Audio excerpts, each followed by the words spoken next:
This is what the impact of an airstrike looks like 1 year on. When I first saw Jouma, it was a shock to see his face. When I first saw his father's feet with just 2 toes, it is a shock.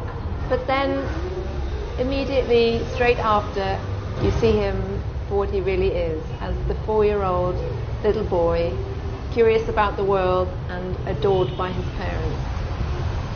We've just finished filming with Jouma and his family. They live upstairs here in this building. They're at the top of the stairs. When we started filming, Jouma had just woken up and he was having a banana for breakfast, and he was peeling it himself, even though he's completely blind. He was still peeling off those tiny little strands and giving them to his mom, like any child does. Jouma and his family are Kurds from a rural area in the north of Syria, and they were fleeing in 2018.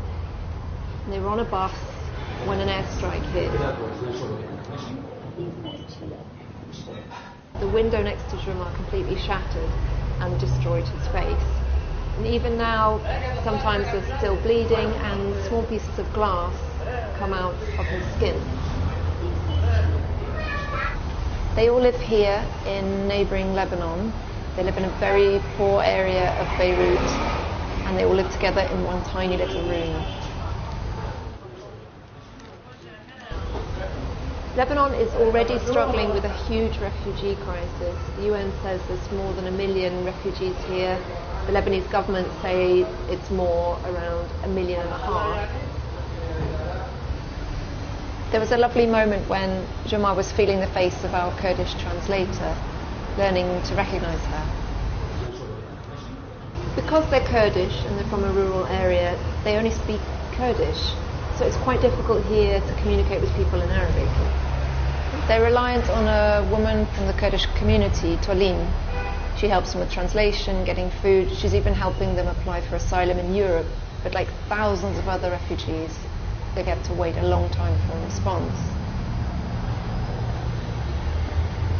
In the pre-interview, when we were discussing their experience and what happened, you could see that Jouma was clearly distressed, and that's why we decided that it wasn't right to get them to talk about it on camera and talk about that experience again.